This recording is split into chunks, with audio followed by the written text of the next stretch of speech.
fortificada, que se sigue defendiendo. Y bueno, y la fortuna de Proste para los rusos siempre sería Kiev, es su obsesión fetichista por asaltar, por tomar. Obviamente no logran ni acercarse, apenas llegan a algunos suburbios que están a 30, y 50 o 60 kilómetros de Kiev, y ahí los emboscan, los bombardean, los atacan con misiles tipo Javelin o Enlaw británicos, que son para cortas distancias, son aún mejores. Entonces así tienen bajas enormes y no logran, no logran hasta siquiera acercarse a Kiev. También intentan acercarse a Zaporizhia, ahora están cerca de Energograd, que es la ciudad más energética, no solo de Ucrania, sino de toda Europa. Porque en Energograd, que es un pueblo de 60.000 habitantes, fue construido por la URSS en los años 60, que abarca a la central nuclear más grande del mundo. Tiene 6 reactores del tamaño de Chernobyl, 6 reactores. Cada uno produce 1.000 megavatios, en total son 6.000 megavatios, o sea, una monstruosidad. Y además tiene como una planta térmica, o sea, tiene 6 reactores nucleares y a la vez tiene una planta termoeléctrica que funciona con diésel o con carbón y también produce energía. Entonces, ese pueblito con esas centrales nucleares y termoeléctricas produce como una cuarta parte de la energía de Ucrania, o sea, por eso le llaman Energograd, porque es una ciudad energética. Bueno, esas tropas rusas quieren acercarse a ese pueblo, pero ese pueblo tiene justamente esa enorme mega central nuclear. Y bueno, los rusos son tan desgraciados que quieren usar de escudo a la central nuclear. Y si se acercan a ella, va a ser un peligro de que la central nuclear quede dañada y sea otro Chernóbil.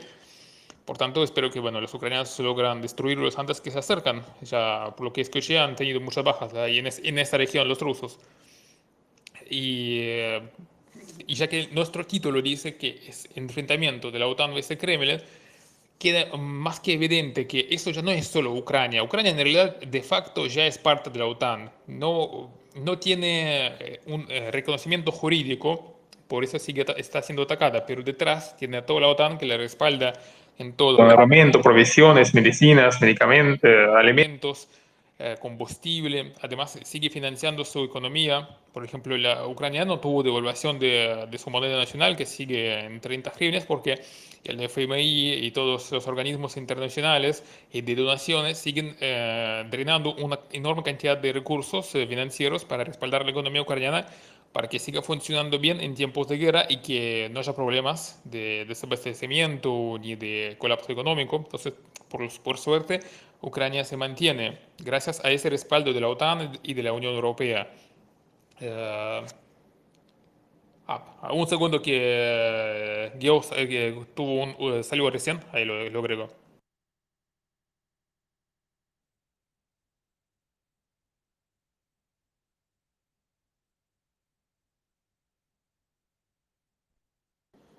Ya, acabo de agregar a Geo para que sea coadmin.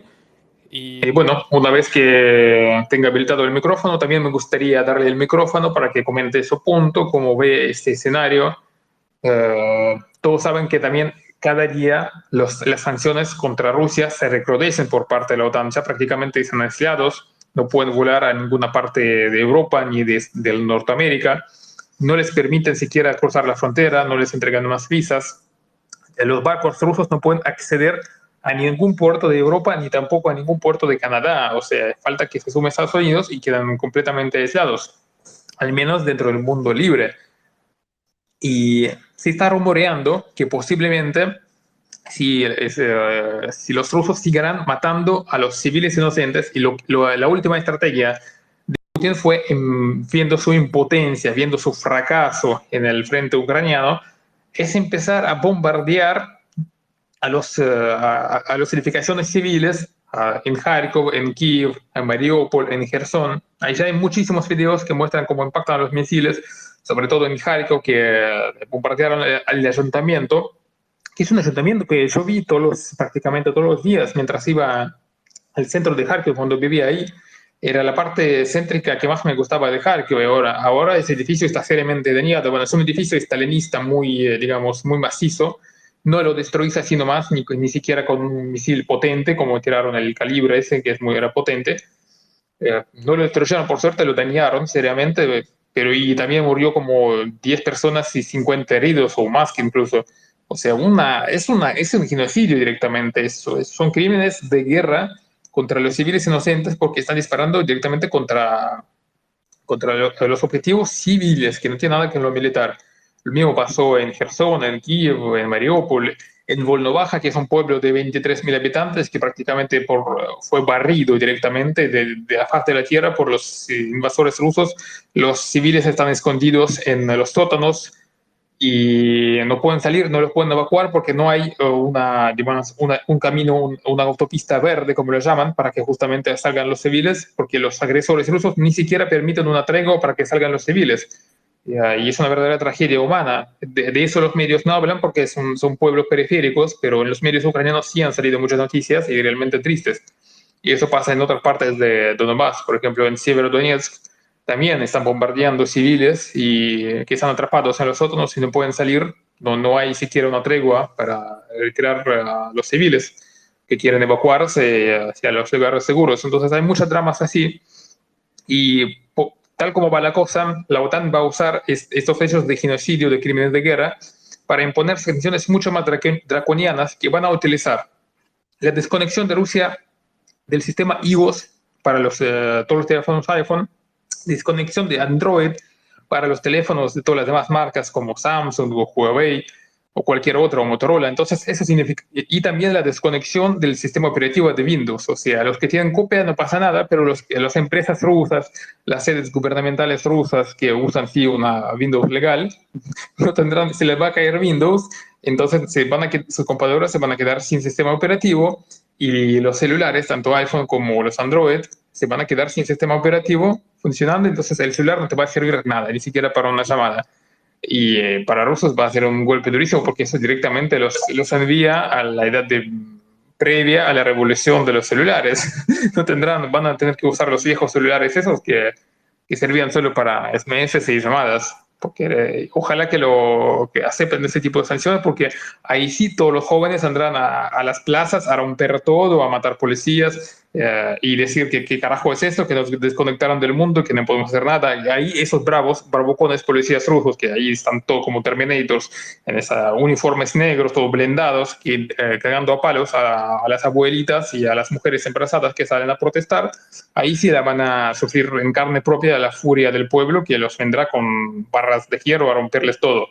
Y ahí van a terminar huyendo y por ahí va a haber unos cambios internos en Rusia. Si sucederán ese tipo de sanciones tan draconianas que van a diezmar directamente la moral del ruso de a pie, porque si le bloqueas su celular, no podrá trabajar, no podrá comunicarse, además toda la economía moderna, e-commerce, por ejemplo, mucha gente que trabaja vendiendo, por ejemplo, sus productos de esa empresa a través de la computadora, de una especie de mercados libres que existen en Rusia. Y todo eso va a caer porque funciona con celulares, todo de páginas de Instagram que también solo funcionan con celulares. Todo eso cae, entonces eso afecta a la economía del común de la gente, economía de servicios, economía moderna del siglo XXI. Eso se desaparece. Entonces, ese tipo de sanciones podrían despertar realmente por fin una resistencia interna en Rusia de Putin. Bueno, ahí dejo el micrófono a Geo para que comente su opinión, su punto sobre la situación.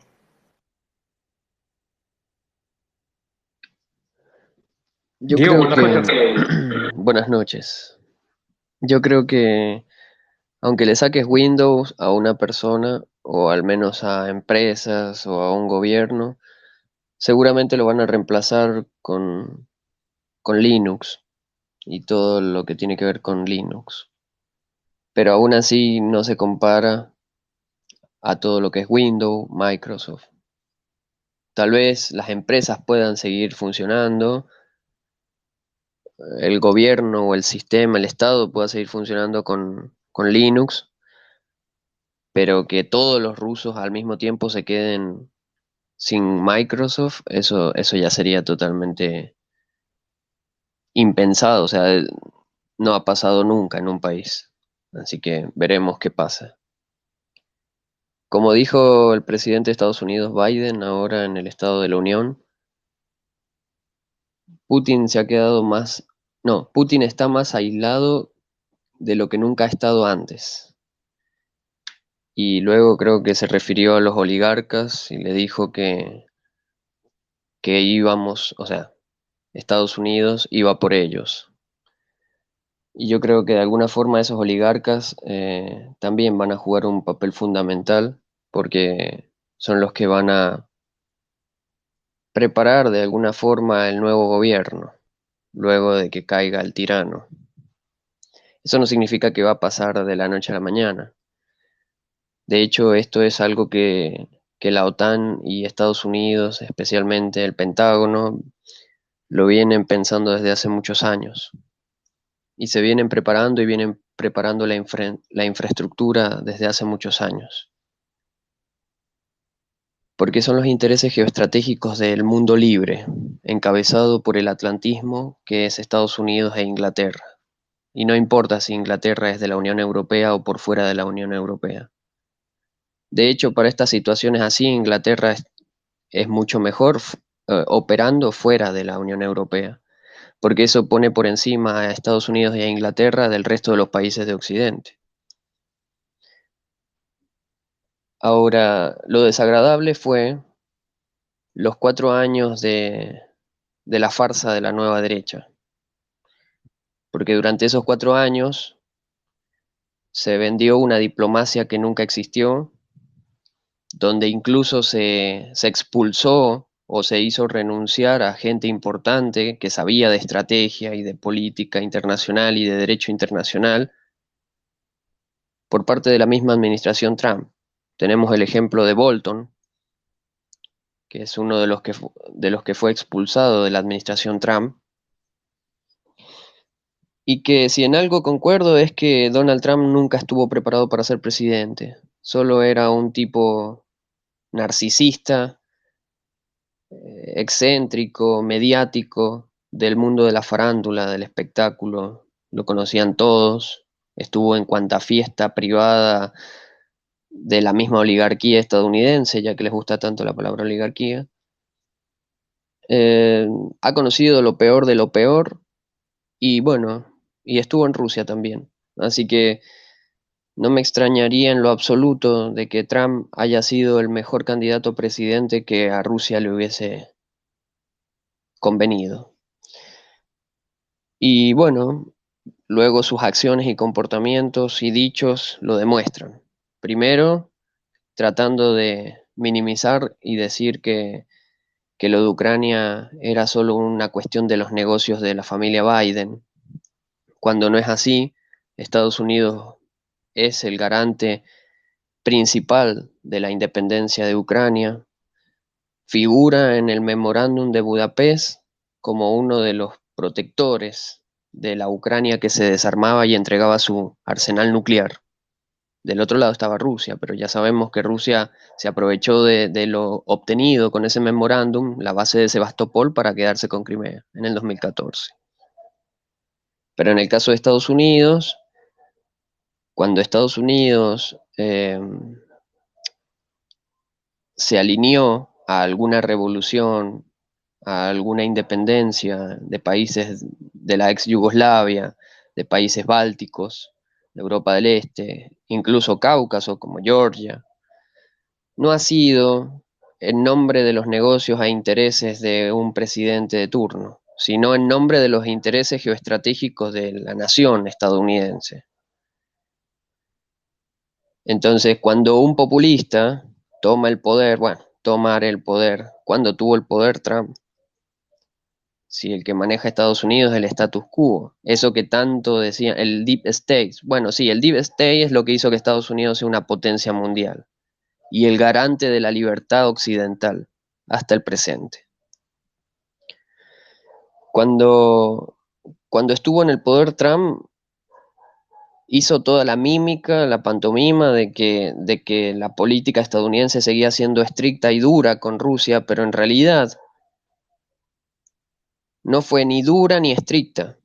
Por el contrario, le permitió a Rusia de alguna forma rearmarse después de las sanciones del 2014, cuando se anexionó Crimea, para hoy entablar esta aventura expansionista propia de una Unión Soviética retrógrada o de un imperialismo ruso más retrógrado todavía. O tal vez el híbrido entre ambos, porque después de todo, cuando entendemos la historia de Europa del Este, entendemos que esa naturaleza expansionista, imperial, no importa si sea un zarismo conservador o un comunismo internacionalista, aquellos que gobiernen Moscú siempre van a tener esa naturaleza de salvajes mongoles, por más rubios de ojos claros que se vean, por más eslavos que se pinten. Por eso lo titulamos OTAN versus Kremlin, porque la situación de Ucrania, si bien es una guerra asimétrica y además es injusta porque son dos países o tres, porque está el régimen títere de Putin en Chechenia con Ramzan Kadyrov y sus mercenarios que mandan para matar a Zelensky, está su perro felpudo, Alexander Lukashenko, que no es más que el Kim Jong-un de Putin, como lo es Kim Jong-un de Xi Jinping. Así que Ucrania se está defendiendo de dos o tres estados distintos, cada uno con su mediocre ejército. Y sin embargo no existen tropas internacionales o la OTAN misma operando de forma directa o frontal. Porque tal vez el conflicto de Ucrania termina siendo la puerta hacia el derrocamiento de Putin, hacia la implosión interna de la Federación Rusa.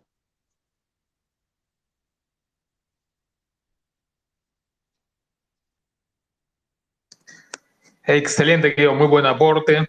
Opino exactamente lo mismo.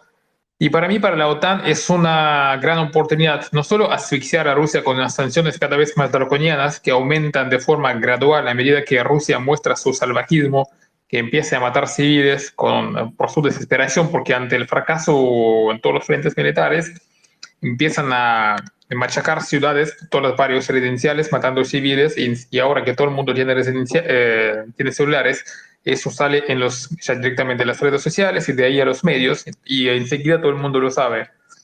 Entonces se permitirá aumentar aún más sanciones, imponiendo embargo petrolero a la venta de petróleo, porque a diferencia del gas, los 10 millones de barriles por día que exporta Rusia se podrán achicar casi en dos terceras partes gracias con el aumento de producción de petróleo en Estados Unidos, en Arabia Saudita, en Kuwait, en Qatar, en Emirates Árabes y en otros países, porque Rusia no es imprescindible para el petróleo. Para el gas es un poquito más complicado, pero aún así con petróleo licuado estadounidense, todo lo que hace falta se podrá cubrir. Será más caro, pero es el precio justamente de desconectarse de Rusia y se está haciendo.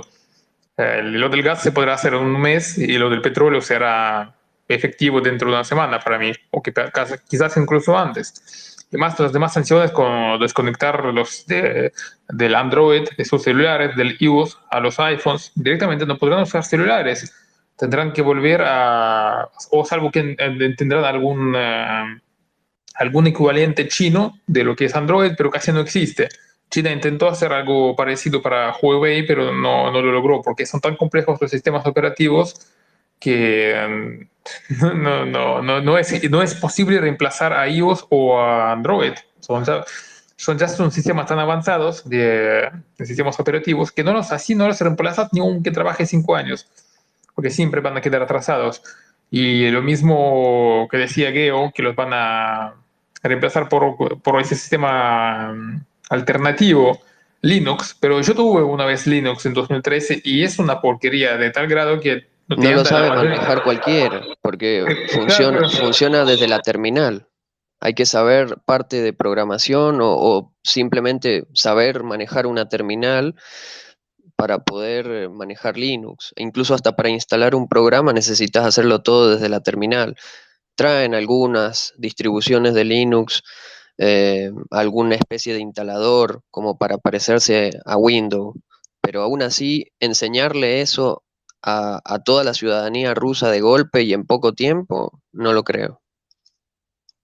Correcto, además con Linux no descargas un montón de aplicaciones para la computadora, un montón de programas, no se descargan porque no sirven, no tienen compatibilidad para Linux. La mayoría ya no tienen compatibilidad para Linux y bueno, es una desgracia porque no podrás hacer un montón de cosas. Sí, es un sistema complicado y muy, muy limitado. Por eso, y además sí, en 2013 no había tanta diferencia con Windows, ahora es abismal directamente. O sea, con el avance de Internet, porque Internet está hecho para Windows, no para Linux. Por eso no lo van a suplantar así nomás. Y el Android, como dije, directamente no lo reemplazas más. Los celulares de la gente van a caducar, no lo podrán usar, tendrán que volver a los celulares obsoletos previos a la revolución digital del año 2007-2008, cuando se despegó todo eso. Van a usar esos celulares anteriores a la fecha prácticamente, anteriores a la tecnología.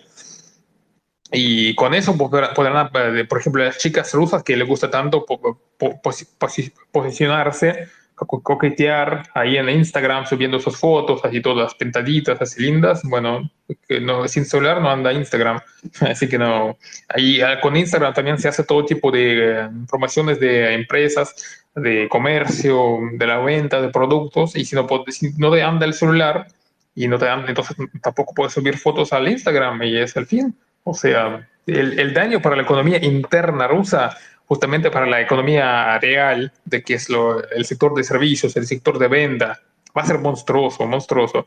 Y ahí sí, y justamente a quién afecta, a los más jóvenes, a los más emprendedores, a la gente entre 20 y 40 años más o menos, los que más mueven la economía. Y ahí sí va a haber muchos afectados y mucha gente furiosa. Entonces, el objetivo de la OTAN es, en primer lugar, asfixiar a Rusia con esas sanciones graduales que van a ir aumentando de día a día a medida que aumenta su salvajismo con el tema del daño a los civiles. Y por el segundo, va a recurrir a la guerra híbrida, la misma que usaron los rusos en Donbass a partir de 2014, y va a enviar a miles de tropas de élite de la OTAN, pero disfrazados de voluntarios que darán de baja en sus ejércitos y que una vez cruzada la frontera a Ucrania recibirán todo armamento, todo equipo completo de la OTAN para entrar en combate en Kiev, en Kharkov, en Nikolaev, en Gerson, en Mariupol, si es que llegan hasta ahí. Y ahí operar, sabotear las líneas del enemigo, entrar en retaguardia del enemigo, machacarlo desde atrás, o sea, con misiles antitanque, también entrar en lugares más digamos, en mayor retaguardia del enemigo y atacarlo desde los flancos, emboscándolo. Entonces van a hacer todo ese tipo de operativos muy jugados, muy dañinos, desangrando al enemigo, atacándolo en partes donde menos se lo espera, atacándolo en partes que todavía no cuida, porque gran parte del territorio ocupado que ocupa Rusia no lo controlan por dentro, solo las rutas principales, pero vas por el bosque, vas por las rutas secundarias y ahí no hay controles rusos todavía. Entonces ahí es donde las fuerzas de saboteadores, fuerzas especiales, pueden entrar, hacer emboscadas, masacrar a los que pusieron los blockposts, o sea, son partes, bloqueos de la ruta que donde instalan el control, pero lo instalan por ahora solo en las rutas principales, entonces es muy fácil evadirlo. Y además toda la población local ayuda a los grupos de saboteadores ucranianos y si es que entran fuerzas especiales de la OTAN también les van a ayudar. O sea, los ucranianos ayudan a todos los que vengan a luchar por ellos. Por eso es bueno, que justamente ya se está dando una especie de guerra partisana. Por ejemplo, en las regiones semiocupadas de la provincia de Sumy, de Chernihiv, no tomaron capitales, pero sí pueblos menores. Hay directamente una guerra partisana. Por ejemplo, los chechenos que fueron emboscados entraron a un pueblito rural de 2 o 3 mil habitantes y ahí les empezaron a disparar, le daban matraca y los chechenos se agarraban de la cabeza, no entendían qué carajo pasó. Ellos pensaban que iba a ser como en Donbass, donde ellos llegaban a esos pueblos todavía prorrusos que querían unirse con Rusia, que los apoyaban. Y ahí entraron ahora en 2020 y les empezaron a disparar de las ventanas de los pueblos, porque ahí ya los lugareños tenían armas y les empezaban a masacrar. Después llegó aviación rusa y les tiró bombazos a sus columnas blindadas y los reventaron. Los que sobrevivieron dijeron que no entendieron qué carajo pasó. Dicen no es lo mismo que en 2014, que entrábamos a esos pueblos y la mayoría de la población nos aceptaba, querían liberarse, o sea, pasar al lado de Rusia. Dice, pero ahora no, dicen, nos disparan a matar, no quieren saber nada de Rusia, entonces están completamente desmoralizados. Los pocos que sobrevivieron a esa masacre directamente, ¿no? No les gustó nada meterse en Ucrania. Así que así es como funciona el frente ahora. O sea, no es que, como dicen que Rusia ocupó esa parte, que ahora ya está bajo administración rusa y la gente va ahí sumisa apoyándolos. No, la población los odia, ya les está rompiendo todas las comunicaciones, no les permite asentarse. Cuando salen a un salato ruso, los putean, los escupen, los desmoralizan. Y por mientras ayudan para que entren los grupos, las fuerzas especiales ucranianas que se dedican al sabotaje, a emboscadas y al exterminio. Les, les avisan de todos los establecimientos donde se encuentran, por ejemplo, los grupos de ocupantes militares rusos. Entonces tienen las fuerzas especiales y les preparan emboscadas, los masacran. Y así operan con total ayuda de la población local, porque la ayuda de la población local, la cooperación de la población local es clave. O sea, en la guerra de partisanos, si tenés el apoyo casi total de la población local, bueno, la guerra vas a ganar prácticamente, la tendrás mucho más fácil. Y el enemigo la tendrá jodida, muy jodida. El SBU también castiga a los traidores que quieren entregar los municipios o alcaldías al invasor. Exacto, por ejemplo, ¿recuerdas al intendente de Kupiansk? Bueno, yo escuché que las fuerzas ucranianas entraron en Kupiansk y arrestaron al intendente y a todo bueno, a su administración, a sus ayudantes de la administración del pueblo, por la traición esa de entregar al pueblo, los arrestaron. Sí, de hecho yo publiqué el video en su momento, en la mañana fue. Bueno, aquí era la mañana, pero fue en la mañana cuando publiqué ese video, antes de ayer, si mal no recuerdo. Entra el tipo, el del SBU, entra así con la mano en los bolsillos, con un bolsito cruzado. Nunca te vas a imaginar que es alguien de las fuerzas especiales, ni del servicio secreto. Y los tipos que estaban ahí con el alcalde le dan la mano como pensando, no sé, será un soldado más del ejército ucraniano, alguien de la policía, de la Guardia Nacional, etcétera, y pasa de largo directamente y le da un trompadón y después lo esposa. Bueno, no solamente le dio un trompadón, le dio un rodillazo en las costillas, lo hizo que se diera vuelta, le dobló los brazos para atrás, le puso la esposa y mientras le decía que iba a ser juzgado por traición, etcétera. Así que el SBU está en su territorio, así que tiene alcance, incluso en lugares que tal vez sean, ¿por qué no?, tomados por el ejército ruso, eso no significa que vayan a estar a salvo del SBU. De hecho, el SBU en algún momento sacó un comunicado diciendo que ellos estaban esperando la orden para cuando tuviesen que atacar tras líneas enemigas, es decir, en Bielorrusia, para sabotear el ataque del ejército de Lukashenko. Pero hay que ver.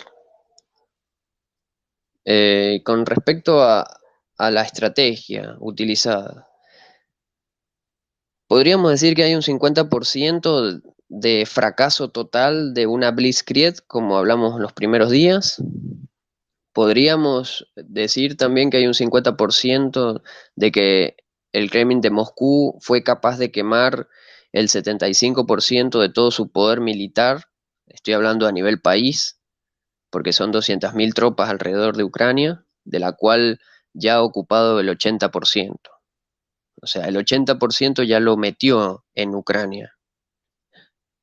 Eh, Podríamos decir que fue capaz de quemar toda esa cantidad de ejército, de tropas, de camiones cisternas de combustible que al ser bombardeados con los drones turcos, operados por el ejército ucraniano, perdieron varias líneas de abastecimiento, de suministros.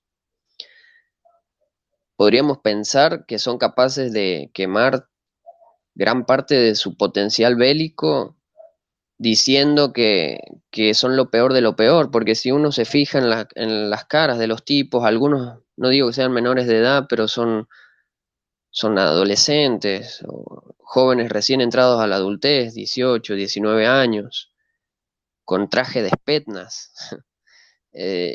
Ni hablar de todos los de pueblos de las lejanías, no estoy hablando de gente de Moscú, de San Petersburgo, estoy hablando de gente asiática, buriatos, kazajos, etcétera. Si es así, porque me he topado con varios prorrusos en espacios justificándome y diciéndome que ahora vas a ver, ahora te vamos a soltar las fuerzas especiales rusas, vos te agrandás porque has tenido que pelear con esto que es lo peor del ejército ruso.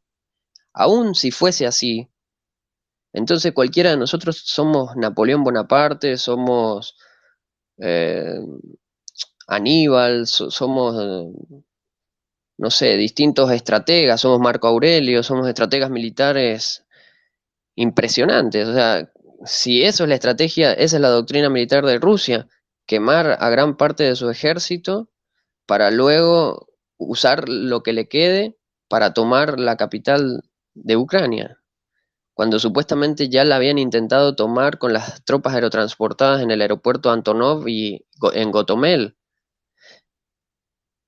y que obviamente perdieron esas posiciones. De hecho, estaban mucho más cercanos a Kiev y al final terminaron quedándose el reactor de Chernóbil y no pudieron bajar más de ahí, pero atacan por otros flancos a la capital, la intentan sitiar. Luego tenemos en el sur Mariupol, que está separada de Odessa por otra pequeña ciudad, que sería ciudad, pueblo, Kherson y Melitopol. Y hacia su derecha empieza todo lo que sería la parte sur del Donbass, Donetsk y más arriba Lugansk. Bueno, en Mariupol están los famosos neonazis que tanto quería desnazificar Putin. Y sin embargo Mariupol sigue en pie. Y rodear una ciudad no significa que la tomaste. Tomar es llegar a donde tiene que ser, al corazón de esa ciudad, de esa capital, plantar la bandera rusa, no en los pueblitos aledaños, porque ya pasó en los primeros días que tomaban alguno que otro pueblo y luego era recuperado por las posiciones ucranianas. También se ha visto a varios de estos soldados rusos saqueando, robando cajeros automáticos, saqueando mini market o almacenes. Eso significa que se están muriendo de hambre. Y como ya dije, se les bombardeó la parte del suministro de combustible. Diego, te quería decir que salieron videos que mostraban que el ejército ruso tenía sus provisiones de alimentos. ¿Sabes de qué año fue el vencimiento de esos productos? Del año Sí, 2015. 2015, En o año, sea que encima los claro, mandan con comida tienen, vencida. exacto, pueden agarrar diarrea tremenda. Y bueno, ¿cómo vas a combatir así en ese estado de salud?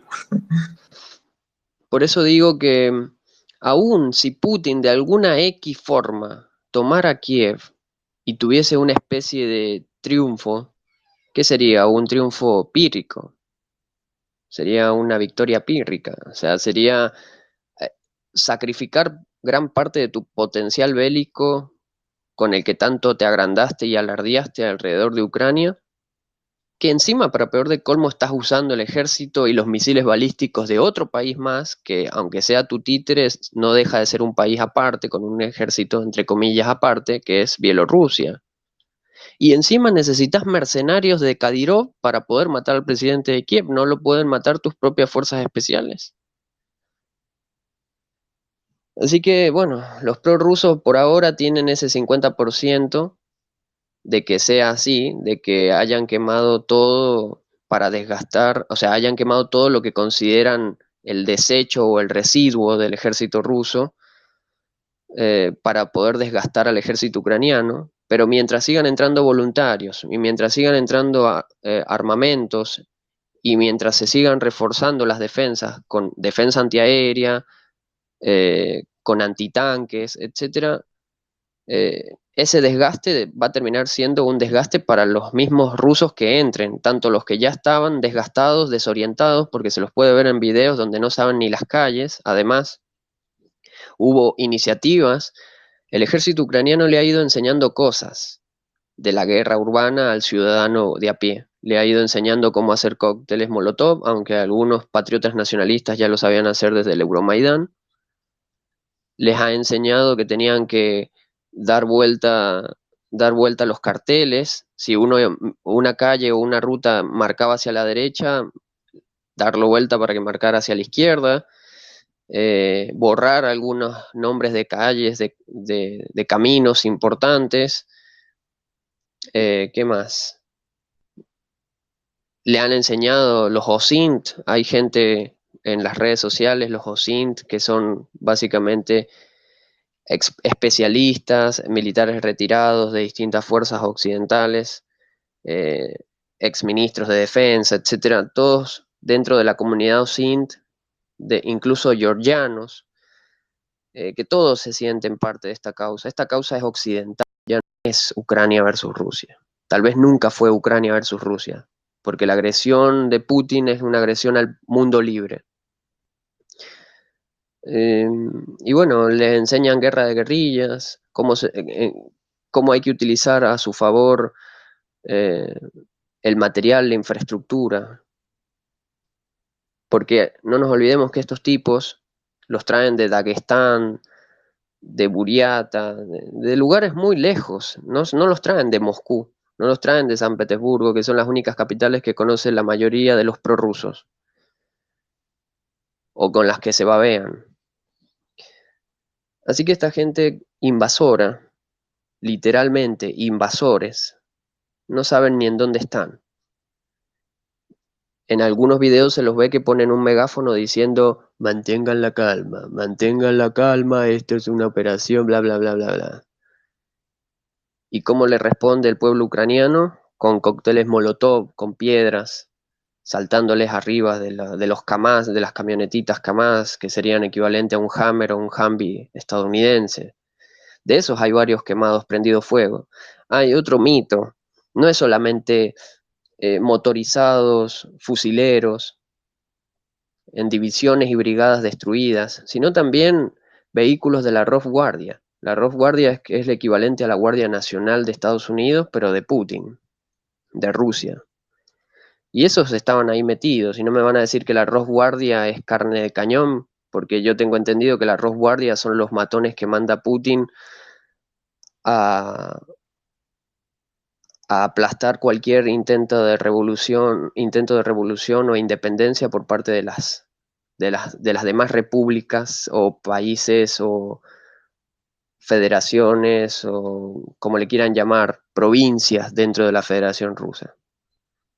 No se olviden que la Federación Rusa es la mafia de los silovikis. Los silovikis son básicamente todos aquellos compañeros de Putin que han sido de los servicios de inteligencia de la KGB y luego se convirtieron en empresarios multimillonarios.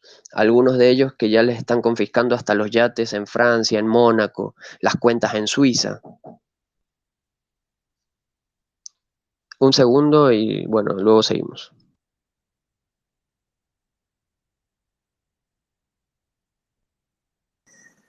Es muy cierto todo lo que dice Geo, bueno, sobre todo sobre los oligarcas rusos que, bueno, están perdiendo todos sus activos en Occidente, toda la plata que guardaban en Occidente porque no confiaban ni siquiera en el propio régimen de Putin porque sabían que ante la primera de cambio los iban a quitar todo y los iban a meter presos. Por tanto, los oligarcas rusos desde los años 90 siempre tenían tradición de sacar toda la plata, toda la riqueza de Rusia y meterla en bancos extranjeros, principalmente bancos británicos, podrían ser bancos españoles, franceses, suizos, sobre todo norteamericanos, porque eran considerados bastiones de la libertad, bastiones de seguridad jurídica, seguridad bancaria, que los tenía protegidos ahí. Y ahora justamente toda esa plata prácticamente casi ilegal, casi prácticamente saqueada, plata de producto de la corrupción, de sobornos y un montón de arreglos ilícitos.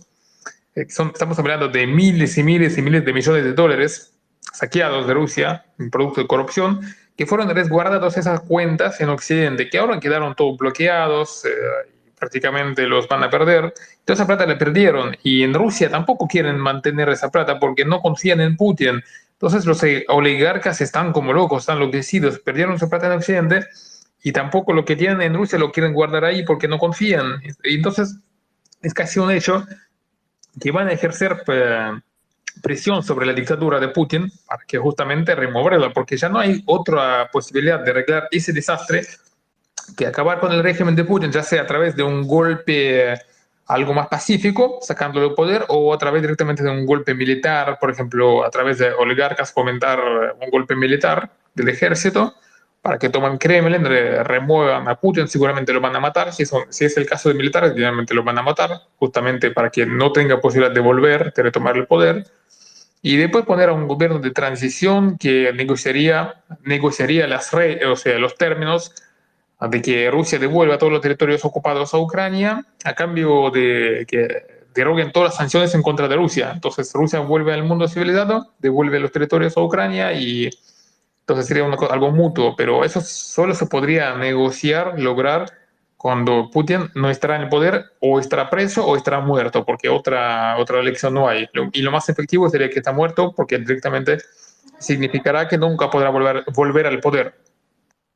Pero no hay que hacer futurología, hay que basarse en lo que pasa en el presente, lo que ya se ha comprobado. Por supuesto, por supuesto. No, no, es solo una posibilidad, es una posibilidad teórica nada más. De hecho, yo quiero tener de frente a los prorrusos que se babean con Putin, que me vengan y me expliquen, que me vengan y me debatan sobre ese currito, esa farsa del estado, el orden mundial de los estados soberanos nacionales con libertad de expresión versus el globalismo. Porque en teoría se babean con Putin porque el zar Putin supuestamente les habrá prometido que una vez llegado al poder sus caudillos, los caudillos de la nueva derecha, trumpista, bolsonarista, Le Pen, Matteo Salvini, Santiago Abascal, Orbán, etc., supuestamente los países automáticamente se van a volver todos soberanos, cada uno va a tomar sus decisiones, ya no va a existir la globalización y todos vamos a vivir felices, contentos, con libertad de expresión, se va a poder hablar del revisionismo del holocausto, se va a poder hablar de los reptilianos, se va a poder hablar de la tierra hueca. Eso es lo que quiero que vengan y me digan y que se hagan cargo de lo que defienden, porque se babean con Putin pero no se hacen cargo del grupo Wagner, se babean con Putin pero no se hacen cargo de lo que hace Putin en Ucrania, de lo que Putin ha hecho en Georgia, de lo que Putin hizo en Chechenia, no se hacen cargo de las víctimas del Imperio Ruso del pasado, no se hacen cargo de las víctimas de la Unión Soviética, no se hacen cargo de las víctimas de la Federación Rusa incluso en Siria, con los bombardeos a la oposición a Bashar al-Assad, o creían que solamente los civilizados y árabes eran los que están en la familia de Bashar al-Assad. No habían más sirios. No saben la diferencia entre sunitas y chiitas. Teniendo a un judío como Maslatón, no aprendieron nada. Y justamente Masatón sé que tiene pacto con los chiitas de Siria, de Líbano, sobre todo de Irán, porque bueno, en Argentina existe algo así como la comunidad chiita muy poderosa y está prácticamente asociada con el peronismo más revoltoso de Guillermo Moreno, de Esteche, de Delía, de todo ese círculo que justamente también apoya, no sé, son muy comunistas, son muy bolcheviques, nacional bolcheviques, pero a la vez le hacen mucho guiño a la nueva derecha populista argentina. Entonces, y Mazarón justamente está en ese sector y tiene vínculos. He recibido reportes que desde el año 2006 la propia Mossad vigilaba a Mazatón y vio que entraba a la mezquita de Floresta, que es chiita, un montón de veces. Y si ha entrado ahí, no es solo porque hace negocios con ellos, es porque directamente simpatiza con la causa chiita y está en esos negocios. Es más, en el último Space, Mazatón dijo que la Hezbollah y Al-Qaeda son organizaciones liberales, o sea, dijo, son totalmente liberales. O sea, eso está grabado, es una cosa increíble. Igual que eso del señor Gómez Centurión que anda diciendo que Kiev era Rusia. ¿Sabe la diferencia el señor Gómez Centurión de lo que fue el Ducado de Moscovia y la Rus de Kiev?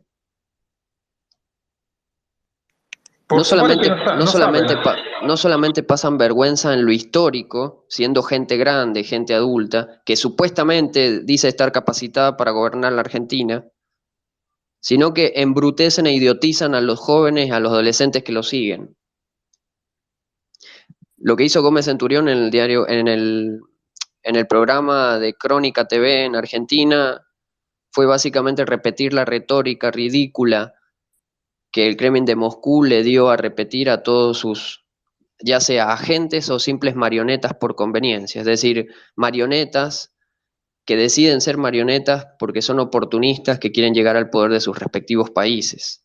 No significa que cobren en rublos, significa que son oportunistas, que entregan Occidente en nombre de salvar Occidente, que son incongruentes, que son contradictorios los discursos y la retórica de estos trumpistas y bolsonaristas, que todavía no saben justificar por qué Bolsonaro juega al neutral, cuando básicamente lo de Putin es un ataque al mundo libre, al mundo occidental. ¿Dónde está Brasil? ¿Está en Eurasia? ¿Está en la cooperación de Shanghái? ¿Está en el BRICS? Ah, eso debe ser, que está en el BRICS, el mundo multipolar, el currito de Cristina Fernández de Kirchner. Bueno, entonces háganse cargo. Y no se hagan los pro-ucranianos ahora solo porque hay un judío que maneja Ucrania. O sea que si no fuese Zelensky judío, no se fijarían en la causa de Ucrania. Es eso de, ay, Zelensky, el líder de Occidente, las pelotas. Sería Zelensky, sería Poroshenko, sería cualquiera. La causa ucraniana no solamente es Zelensky, son todos los ucranianos que sostienen ese país. Esas mariconeadas, porque así, si les gusta hablar tanto de la cuestión políticamente incorrecto, yo soy más políticamente incorrecto que todos ustedes juntos. Yo he sido nacionalista, a mí no me van a venir con esas teorías de conspiración ridículas, que yo mismo siendo nacionalista comprobé que eran un circo. Entonces, eso de que, ay, sí, las 24 horas pendientes de Ucrania, y no saben ni la cuarta parte de lo que pasa en Ucrania. No tienen contacto ni siquiera con gente de los batallones, no saben ni dónde están las cuentas oficiales. Publican lo que encuentran aquí en Twitter nada más. Y encima, para peor de colmo, cuando uno entra a sus perfiles son todos trumpistas. Claro, como el caudillo, el líder, el salvador de Occidente, Donald Trump, ahora se dio vuelta y dice que él amenazaría a Putin y con bombardear Moscú. No es capaz ni siquiera de amenazar a su propia esposa. Hasta el mismo jesuita peronista del Vaticano lo humilló a Trump cuando le quería agarrar la mano y no se dejó. Es un tipo que nunca estuvo capacitado para gobernar Estados Unidos, la potencia más grande del planeta, tanto en lo militar como en lo económico. La política de Estados Unidos la maneja el Pentágono, los servicios de inteligencia, y la economía de Estados Unidos la maneja la Reserva Federal de los Estados Unidos, que es un ente privado, que probablemente no tenga nada que ver ni con George Washington, ni con Thomas Jefferson, ni con Benjamin Franklin, que eran los primeros en oponerse a que existiera un ente privado que manejara la economía de la recién nación creciente o nación después de la Revolución Norteamericana. Entonces, juegan a la alt-right, juegan a los anglosajones y no saben un carajo de la historia de la fundación de Estados Unidos. Dicen que Trump es la reencarnación de los padres fundadores. Trump era un millonario que se patinaba los dólares con la especulación inmobiliaria y con un montón de negociados turbios, y tenía las peores amistades de la gente más turbia de Estados Unidos. Y después había que verlo como que era el gran conservador, el gran de la familia tradicional, el gran salvador de Estados Unidos, del el patriotismo. No, el patriotismo es nada, el patriotismo en Estados Unidos ya no existe. Solo es un rejunte de rednecks, de supremacistas blancos, que ni siquiera fueron aceptados por los mismos nazis alemanes. Porque el Ku Klux Klan, en la Alemania de Hitler, existían folletos de propaganda que se burlaban del Ku Klux Klan. Es más, la Alemania de Hitler tenía más contacto con las reservas indígenas que con el mismo Ku Klux Klan estadounidense. El mismo Ku Klux Klan estadounidense fue fundado por demócratas, no por republicanos. Entonces, si no saben un carajo de la historia de Estados Unidos, la mitad ni siquiera vive en Estados Unidos, pero creen que pueden manejarle la vida a todos los estadounidenses. No viven en Canadá, no saben nada de Canadá, pero creen que le pueden cambiar la vida a todos los canadienses sacando a Trudeau del poder, con la excusa de los antivacunas, del pase sanitario, independientemente de que las causas sean honestas, que existan buenas intenciones, que busquen un despertar colectivo de la humanidad, pero están siendo utilizados y están siendo financiados todas esas campañas de desestabilización en los países desarrollados del mundo libre occidental. No es casualidad que todos estos levantamientos comenzaran en países que dentro de todo tienen una paz duradera, como Francia, Nueva Zelanda, Australia, Canadá. No, no es ninguna casualidad. Son los países que sostienen el emblema o las banderas del liberalismo demócrata. Por eso necesitan hacer caer esos países. Pero esos países son los que demuestran lo que es Occidente, lo que es la globalización, el desarrollo, la infraestructura, la mente abierta en las sociedades. Pero luego se apropian de la bandera del liberalismo, especialmente acá en Argentina. No tienen las pelotas y los ovarios para decir que son peronistas. Totalmente de acuerdo con Geo, sobre todo sobre la hipocresía del trampismo y de lo inútiles que son. Y bueno, aquí hay una persona, Héctor, que le está levantando la mano y quiere hacer un aporte, así que le dejo el micrófono. Buenas noches, Héctor, ¿cómo está? Hola, ¿qué tal? ¿Cómo estás? Buenas noches, acá, desde Buenos Aires. Yo escuchaba a mi antecesor sobre qué sabemos o qué dejamos de saber. Lo que digo es, para saber lo que es un accidente no necesito que me pase un auto por encima. Sé lo que es un accidente. Eso es por un lado. Por lo tanto, yo creo, y esto es una situación muy particular, en la cual veo al occidente en este momento paralizado frente a una invasión. Acá no se está hablando de una guerra. No hubo una declaración de guerra, no entran los pactos internacionales de guerra. Acá hubo una invasión de un país hacia otro país. Es decir, hubo una vulneración de soberanías. Podemos hacer, la verdad, una disquisición si Trump o no Trump, Biden o no Biden. Acá lo que se trata es del mundo libre, es decir, del mundo en el que cree que su país y que los países ajenos son soberanos y que es lo que hay que respetar. Esto es una guerra donde están, digamos, no es una guerra, es una invasión donde están muriendo civiles. Y el mundo lo mira expectante porque quizás no nos toque a nosotros. Quizás cuando caiga una bomba acá en Capital Federal, reaccionaremos, o cuando le caiga una bomba a Bolsonaro, pero también creo, digamos, que esto es interesante, que acá no se trata de objetivos militares, acá están muriendo pibes, están muriendo chiquitos, entonces no hay nada, nada en este mundo que nos pueda avalar o dar una explicación de cuando muere un nene. Y este nene puede ser croata, puede ser serbio, puede ser iraní, puede ser judío, puede ser palestino. La verdad que no me interesa.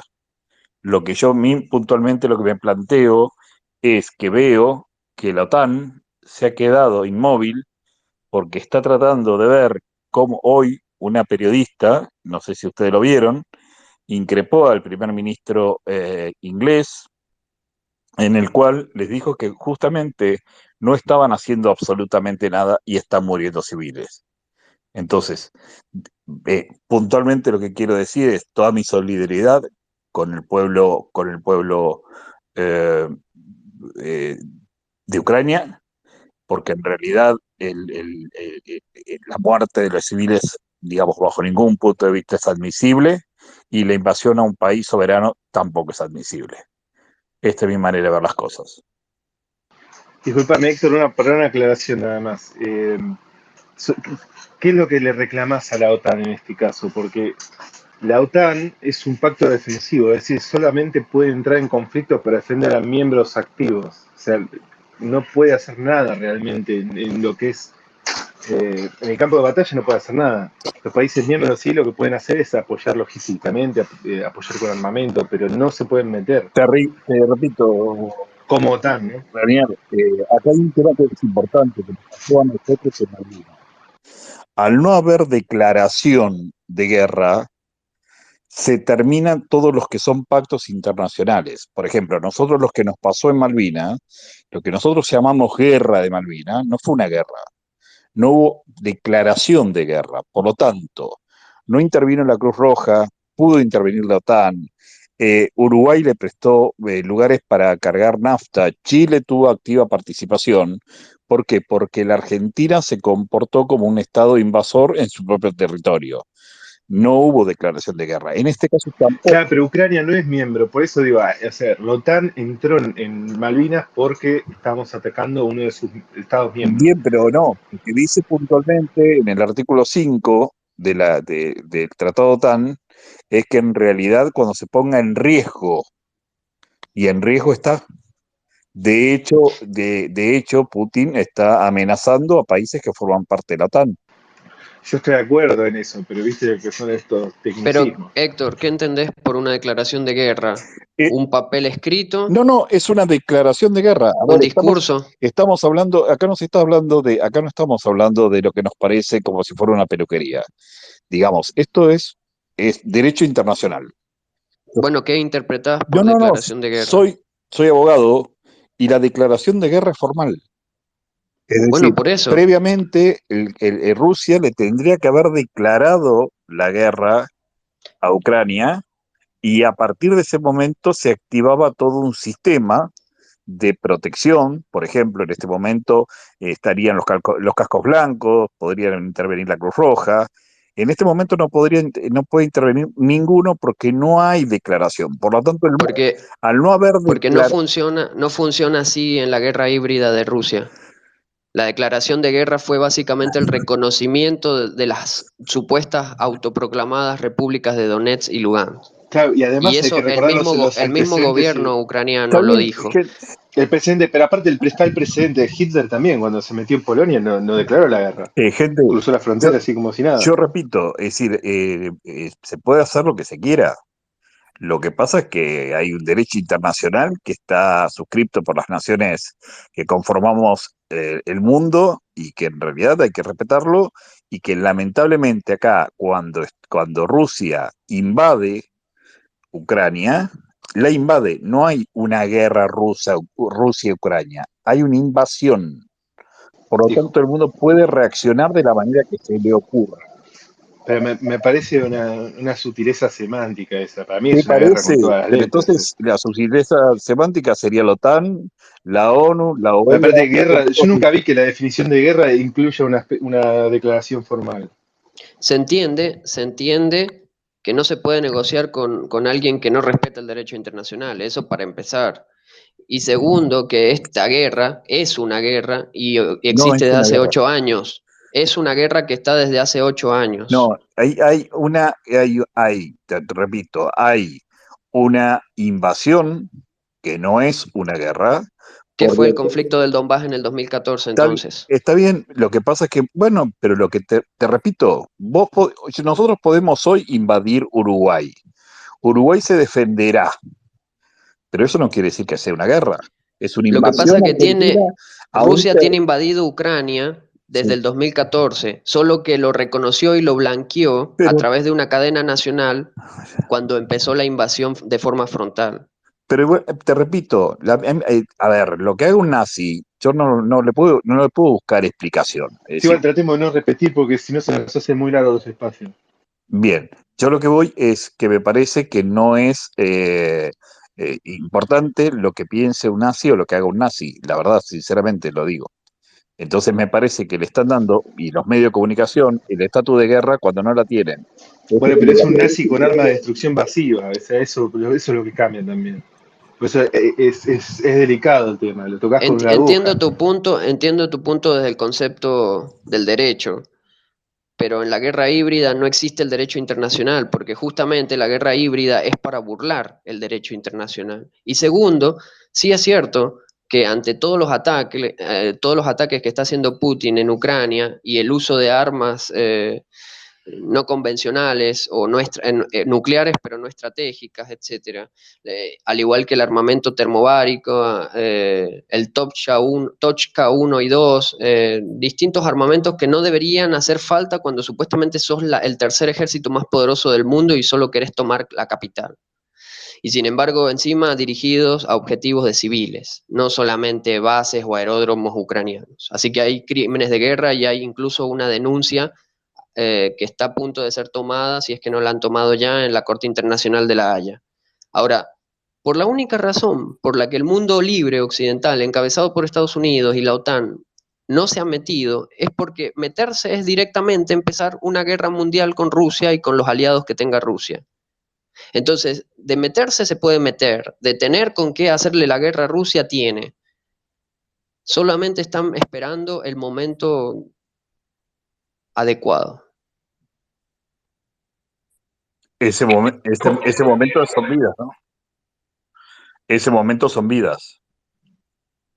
Héctor, a mí, Y sí, son daños colaterales. Yo que soy ucraniano tengo familiares en Ucrania. Me encantaría que Estados Unidos declare una zona de exclusión aérea, como se hizo en Libia en 2011, y que meta su aviación para destruir toda aviación rusa y al menos para terminar con los bombardeos, que justamente es lo que más muertos causa a los civiles. Pero si lo hacen ahora, que todavía no hay, o sea, hay muchas evidencias, pero no lo suficientes para presionar a Rusia, puede que Rusia aproveche para escalar y amenace con armas nucleares, aunque yo tampoco creo que los va a usar, pero los estrategas de la OTAN creen que deben esperar un rato más, asfixiar a Rusia más con las sanciones, porque las sanciones que se están imponiendo a Rusia son graduales, y a medida que se ponen más salvajes, que atacan más a los civiles, que causan más bajas civiles, destruyen, por ejemplo, casas residenciales, edificios residenciales, disparan incluso a hospitales. Entonces ahí les meten sanciones cada vez más draconianas, ya, y están hablando de que van a desconectar, por ejemplo, el sistema operativo iOS para los iPhones, el sistema operativo de Android para los celulares y el Windows, el sistema principal operativo de las computadoras de toda Rusia, que es Windows, lo van a desconectar. Entonces con eso destruirán todo el sistema digital de Rusia. Sus celulares no van a ser operativos, ningunos. Sus computadoras, al menos los que tienen Windows legal, las empresas sobre todo, no lo podrán utilizar más. Entonces va a poner en jaque toda su economía de servicios, de ventas. Entonces, con ese tipo de cosas, Rusia va a quedar acorralada, va a ser desangrada, porque ya está por entrar también un embargo a la venta de petróleo para Rusia, porque es fácilmente reemplazar el petróleo ruso, el gas no tanto, pero el petróleo sí, con el aumento de producción en Arabia Saudita, en Estados Unidos, en Kuwait, en Qatar, en Emiratos Árabes. Entonces, hay muchos países que pueden aumentar la producción de petróleo y reemplazar el ruso, y eso para Rusia sería un golpe durísimo, porque el principal fuente de sus ingresos es petróleo, después gas, y después metales metalíferos, ya en tercer puesto, menos relevante. Y todo eso se está bloqueando. Por ejemplo, les prohibieron, había 10 marcas de automotrices entre alemanes, japoneses, italianas, francesas que producían autos en Rusia, como producen, por ejemplo, en Brasil y Argentina. Y bueno, todas han dicho que dejan de producir autos y retiran sus empresas del territorio ruso. Y ya, por ejemplo, todas las empresas como Shell y otras petrolíferas que invertían en la producción de petróleo y gas en Rusia dijeron que retiran sus empresas del mercado ruso. O sea, es una sangría financiera, económica terrible para Rusia.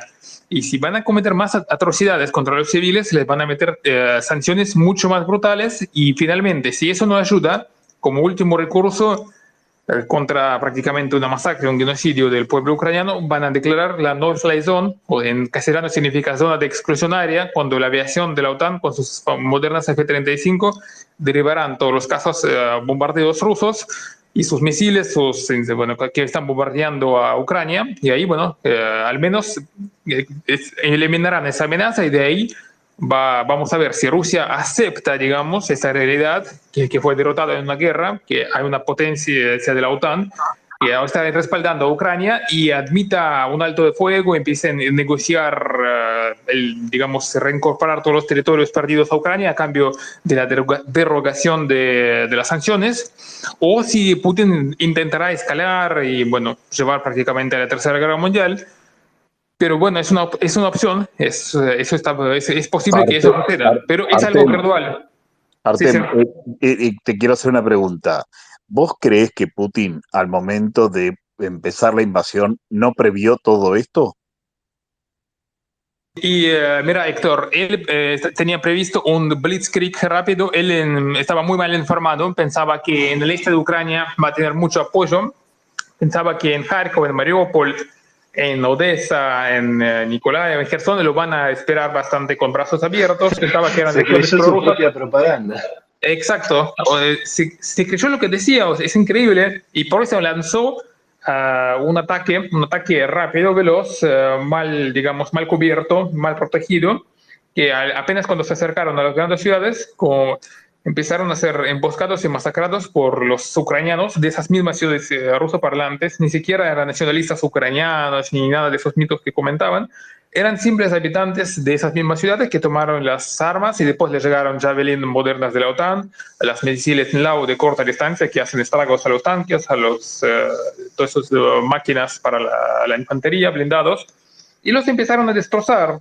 Y entonces no pudieron entrar a ninguna ciudad grande donde había apenas los soldados, o sea, ni siquiera eran soldados, la mayoría eran defensa territorial recién reclutada, muchos no tenían ni un mes de duración que estaban en el ejército, con mínima experiencia militar, que tuvieron esas modernas armas de la OTAN y que lograron frenar a la avanzada del ejército ruso, así en cuestión de días. O sea, ni siquiera han tenido el shock inicial de la guerra cuando fueron invadidos. El shock de la guerra les duró las primeras 5 o 12 horas y después se pasó, tomaron conciencia de que pueden ser invadidos y empezaron a defenderse. Y para Putin fue una locura, o sea, lo tomó realmente muy mal.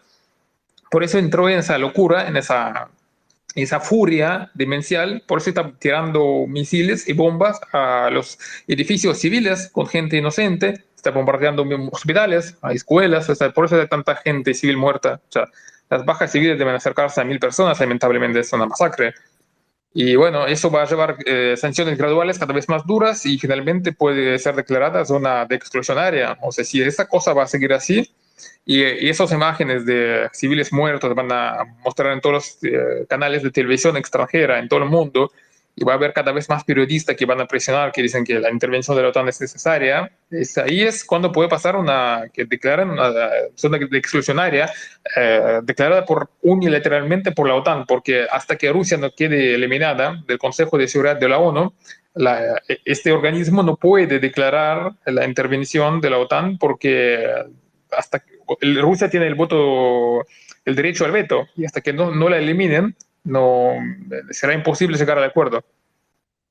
Sí, tal cual. Ahora, a mí me molesta bastante es que en la propaganda prorrusa, incluso ahora lo volví a escuchar de una tal Reynolds, que es una republicana, diciendo que anterior a la administración Biden el mundo estaba en paz y estaba tranquilo. Volvemos a lo mismo, la falsa diplomacia, el populismo mediocre de Trump, la política internacional maricona de ir a abrazarte con Kim Jong-un en vez de amenazarlo con la séptima flota. Ahora, volviendo a la cuestión prorrusa, eso de decir de que hoy en día el occidente sigue siendo débil y que por eso Putin avanza, es lo mismo que cuando un ruso me dice, pero vos creés que Putin es tan tonto. Sí, Putin puede ser tonto y puede ser un estúpido orgulloso que creyó que iba a poder conquistar Europa como en la época de la Unión Soviética o el Imperio Ruso. Porque si bien Ucrania es un foco de conflicto, llámenle guerra o llámenle invasión, da igual, porque aquí se ha violado el derecho internacional, así que el pacto de Minsk 1 y 2 ya no corren. De hecho, el mismo gobierno ucraniano, cuando el tipo del Kremlin dice que va a reconocer o ha decidido reconocer la autonomía de estos supuestos estados soberanos que en realidad son territorio ucraniano, automáticamente sale un comunicado de Kuleva, que es el encargado de los asuntos exteriores de Ucrania, diciendo que el gobierno ucraniano lo tomaba como una declaración de guerra.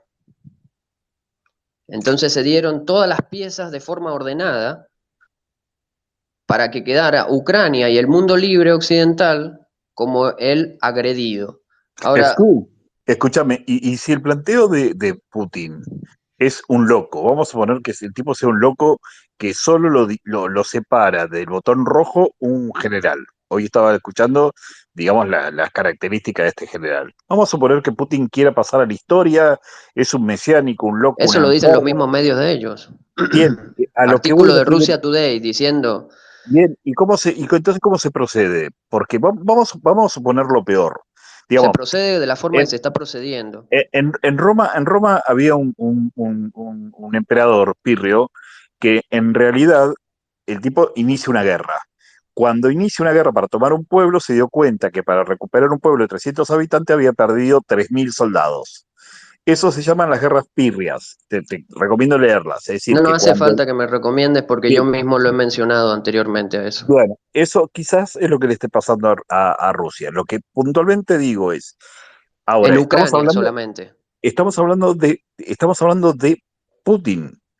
Es decir, ¿qué pasa si vamos a suponer que el tipo logró pasar todas las capas, digamos, para llegar a quien es, y el tipo es un loco mesiánico que no le interesa nada el mundo y mañana aprieta el botón, digamos. ¿Estamos acerca de eso, lejos de eso? Esa es la gran incógnita que tenemos todos. Lo está diciendo el mismo aparato de propaganda de él. Está diciendo, Putin ha decidido reescribir la historia. Putin ha decidido resolver los problemas del imperio ruso que habían quedado sin resolver. O sea, recuperar su zona de influencia. Ya sea de la época de la Unión Soviética o del imperio ruso, da lo mismo, porque los asesores geopolíticos del Kremlin de Moscú y de la doctrina militar rusa son nacional bolcheviques. ¿Vos sabés quién es Alexander Dugin? Sí, lo que digo, Bueno, ¿podés explicarle a la gente quién es Alexander Dugin? lo que puntualmente te digo es lo siguiente, más allá de quién es quién. Vamos a suponer, que lo que yo te quiero preguntar es lo siguiente. Vamos al extremo. Que es donde yo te quiero llevar. Eh, eh, Vamos a suponer que este tipo es un loco, un mesiánico, un enfermo. Lo dicen los propios rusos que se están quejando en Rusia. Entonces, digo, que no le importe nada. ¿Cuál es la reacción del mundo? ¿Qué es lo que vamos a esperar? ¿Cuánto hay que esperar? ¿Dónde hay que esperar? Eso es lo que no estoy Geo, lo entendiendo. que te dice es saber si lo va a frenar la propia gente o si realmente va a haber una guerra nuclear. O sea, teniendo en cuenta que el tipo está determinado a hacer mierda todo. ¿Qué es lo más probable? O sea, ¿lo va a frenar los mismos jerarcas de la Exactamente. KGB? Yo creo que la estrategia de Estados Unidos es Ah, bueno, el otro distinta. día vieron los gestos, ¿no? Cuando él hablaba de que subía, o sea, ponía en alerta los sistemas de disuasión nuclear, se miraban, viste, los generales, no, no lo podían creer, viste, hacían unos gestos que eran impresionantes. La No sé si estrategia de lo Estados vieron. Unidos es que sea distinto a como lo ha venido haciendo Estados Unidos a lo largo de la historia y que le ha traído demasiados problemas mediáticos, ya que la propaganda del Kremlin antiimperialista del Foro de Sao Paulo acá en América Latina y anti-OTAN en el caso de Europa, de los pseudo-nacionalismos como Santiago Abascal, Le Pen, etcétera.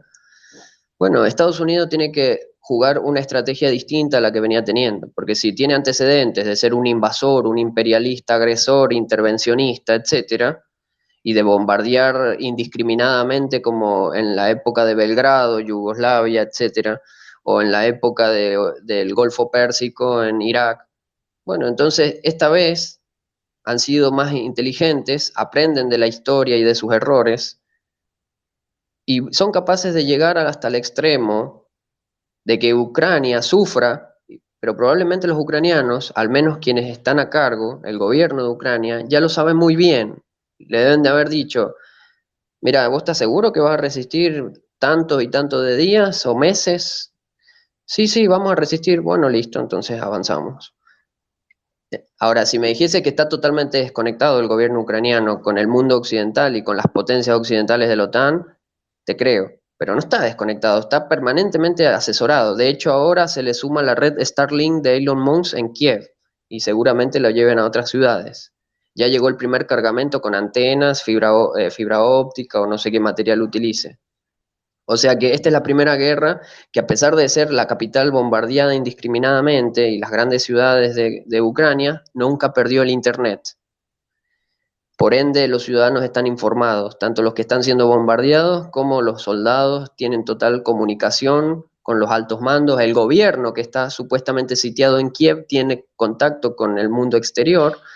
Entonces no hay nada perdido todavía. Y si el papel de Ucrania, aún dentro de la desgracia de los bombardeos y la muerte, etcétera, es sacrificarse para que el mundo libre occidental a través de la OTAN juegue la estrategia de implosionar a Rusia por dentro, que la misma gente de adentro de Rusia, al igual que a Lukashenko, que la oposición ya está ayudando a Ucrania, neutralizándole trenes, etcétera, o haciendo activismo para que los soldados no vayan a la guerra en Bielorrusia. Por eso digo, si analizamos el conflicto de Ucrania como una guerra más de las tantas que hay en el historial de nuestra humanidad, o si lo analizamos desde la óptica geopolítica y geoestratégica de la OTAN versus Rusia.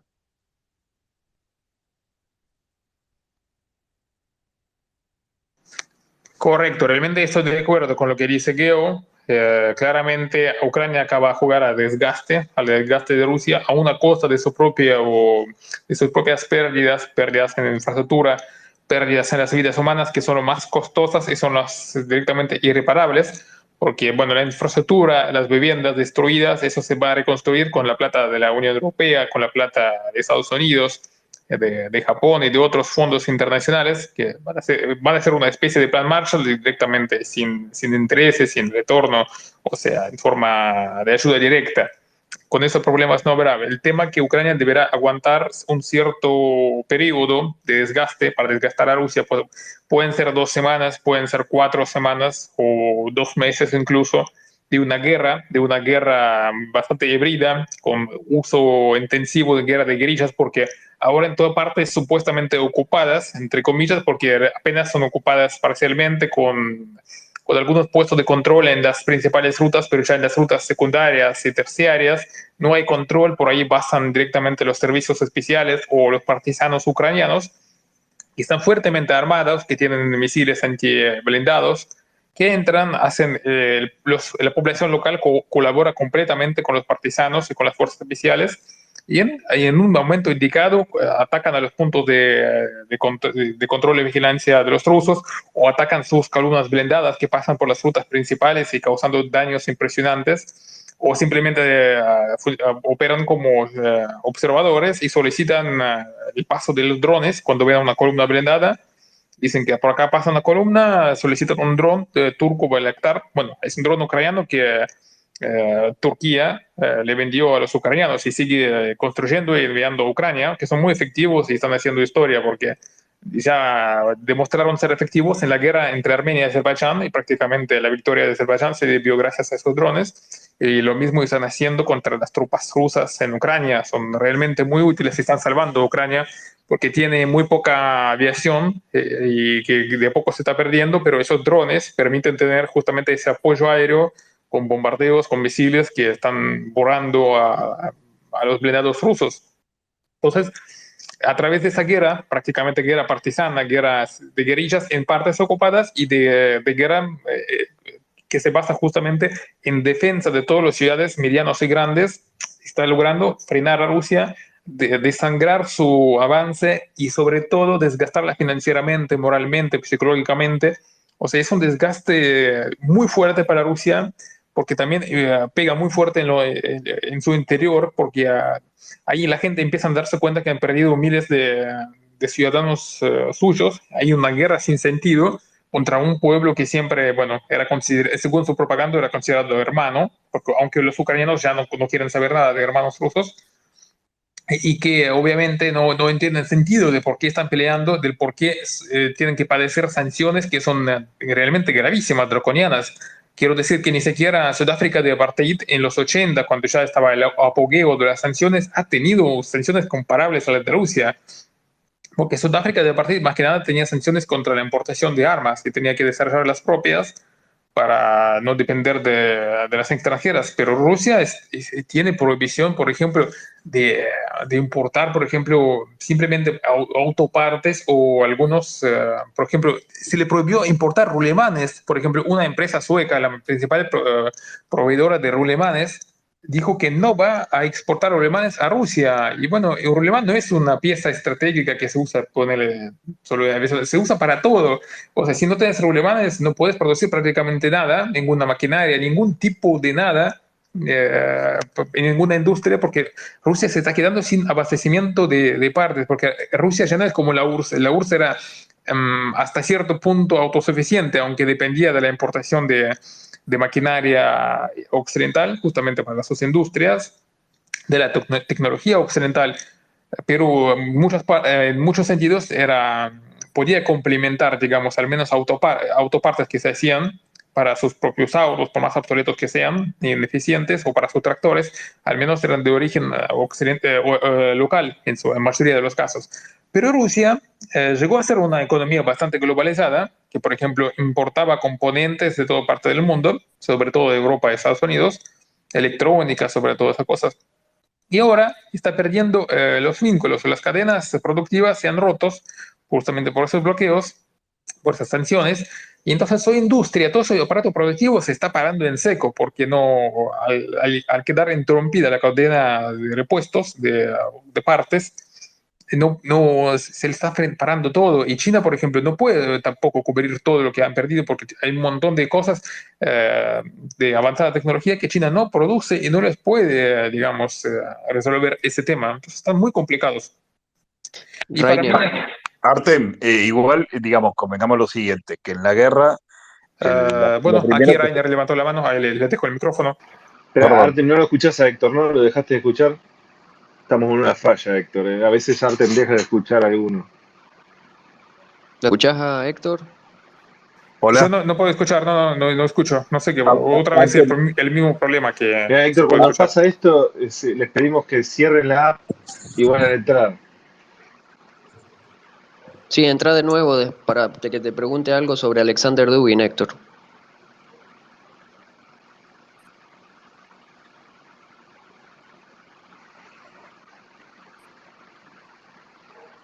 ¿Me escuchaste, Héctor? sí, sí, igual la verdad que no quería aportar nada más, lo que Ah, bueno, bueno. puntualmente, No, te puntual, decíamos que salieras y vuelvas a entrar, porque cuando el creador del espacio, o sea, Artem, no escucha a alguno, ok. lo Listo, listo, resolvemos listo. Chau, saliendo y chau. volviendo a entrar. Vale, vale, listo. Pero cerrando la app, viste, es un bug que tiene.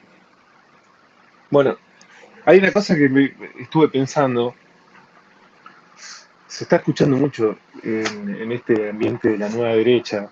Por ejemplo, Carlos Magatón ayer estuvo hablando del tema. Y ellos lo que te plantean es que, bueno, miren, el problema con Ucrania es que se desarmó mal la Unión Soviética, que estos eran, bueno, que Occidente no respetó eh, la división del segundo mundo con el primer mundo. Es ese argumento que empezaba. Bueno, vamos a darle la razón por un momento.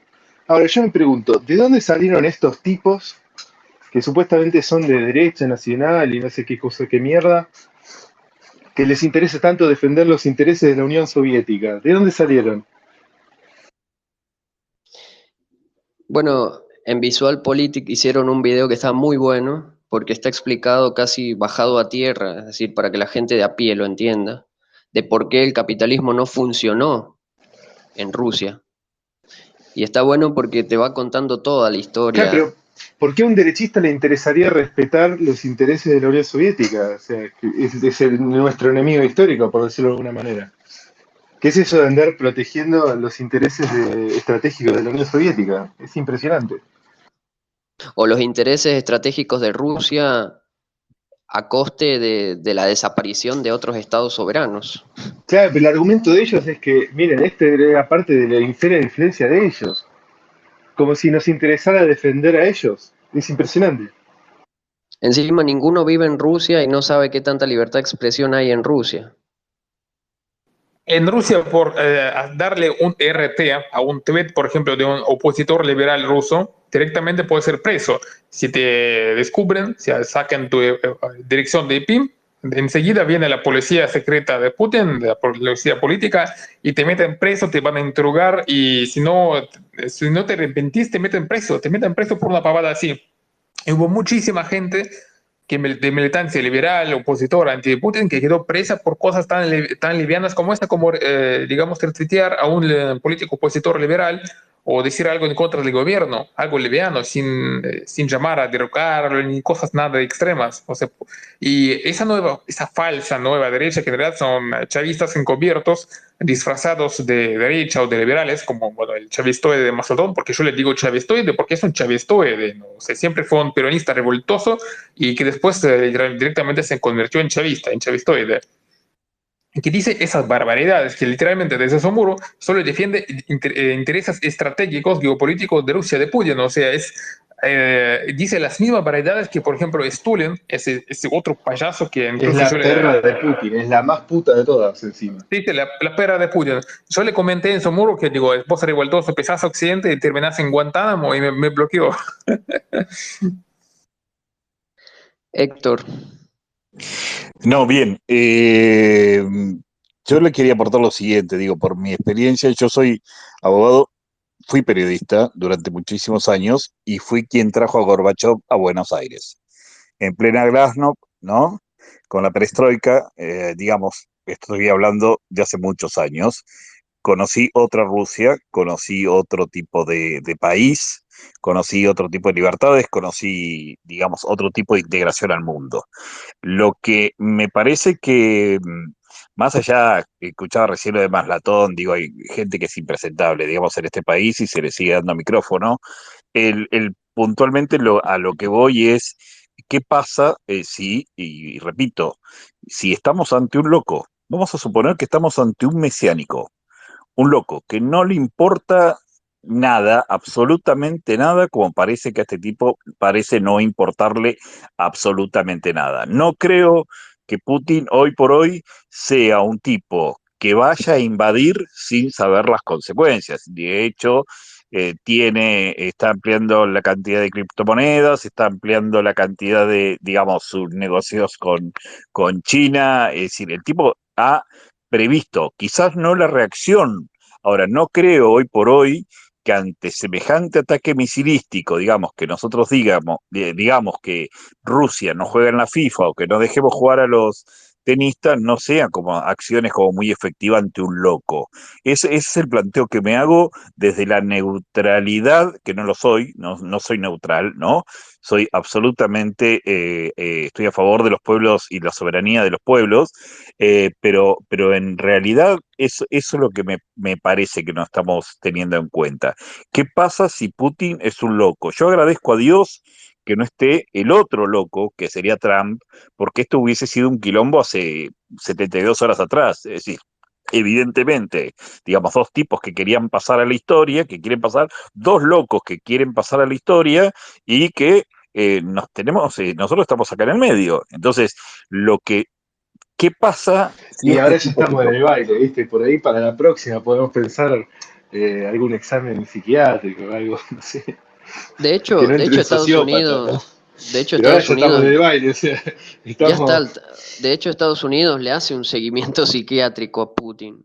Tenés que hacerle un seguimiento psiquiátrico a tu enemigo o adversario si tiene bombas nucleares. Ahora, yo no digo que Putin está loco en sí, de lo que se entiende la gente como loco, sino digamos que es bastante atrevido y si me dejo llevar por lo que dice su propia propaganda y sus propios trolls aquí en Occidente, diciendo que él aprovechó porque vio que hay un tipo que supuestamente está senil en el gobierno de Estados Unidos y unos progres demócratas con el arco iris del LGTB, etcétera, y que por eso pensó que Occidente no iba a reaccionar, sabiendo que Occidente tiene más que simples armas nucleares y ejércitos, tiene la capacidad de hacer una guerra económica, tiene la capacidad de hacer una guerra mediática, comunicacional, y es la que está ganando, porque el solo hecho de que quede arrinconado, aislado, y que a Lavrov le nieguen subir a un avión y le nieguen el espacio aéreo para que pudiese llegar ahora a la cumbre de las Naciones Unidas, eso significa que ya de esto no hay vuelta atrás y que si hay que negociar no se va a negociar con el mismo Putin, o de última si se negocia con Putin, que es muy raro que llegue a pasar después de todo este aislamiento y de toda estos bloqueos y estas sanciones que se le están poniendo a Rusia, probablemente no sea Occidente el que pierda, va a perder Putin, va a perder incluso las concesiones que supuestamente pretendía al amenazar con 200.000 tropas antes de invadir Ucrania. Y yo Artem, creo mirá el chat un toque, que te esto estoy escribiendo. está basado en una filosofía y está basado en una cosmovisión del mundo. Por eso te pregunté, Héctor, si sabías quién era Alexander Dugin, y si sabes, le podés explicar a la gente, a los presentes, quién es Alexander Dugin y cómo piensa Alexander Dugin.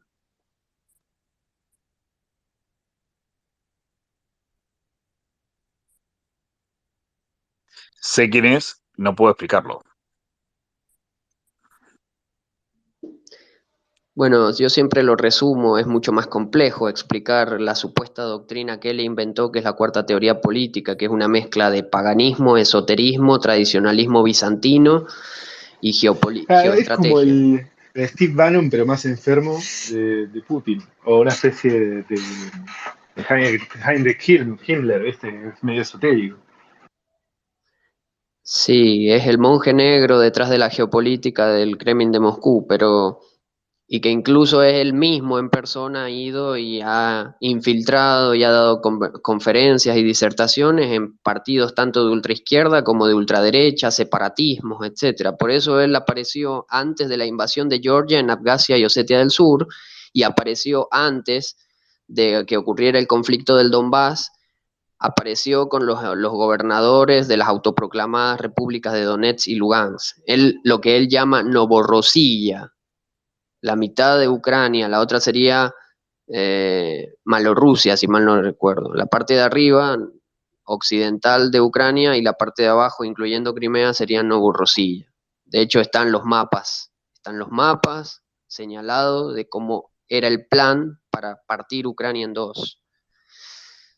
Incluso estuvo acá en Argentina, cuando yo era nacionalista todavía, estuvo acá en Argentina, invitado por los nacionalistas peronistas, por esos mismos nacionalistas que le ponen un canal a los teóricos de conspiración como Salvucci, y a las antiabortistas como Chinda Brandolino, y a los médicos por la verdad, y a todo aquel que se crea que está en una cruzada antiglobalista. Por eso el hilo entre los peronchos, los peronistas, del Hezbollah, del ejército de Dios, entre comillas, el Hezbollah, organización terrorista, el régimen teocrático de Irán, todos esos aliados, esas espaldas geopolíticas que tiene Cristina Fernández de Kirchner y el Foro de Sao Paulo y la izquierda en América Latina, terminan siendo muy parecidos en el discurso antiglobalismo y antiprogres y antiliberalismo clásico, etcétera, con los supuestos derechistas y la moda alt-right que se puso de moda con Trump y con Bolsonaro.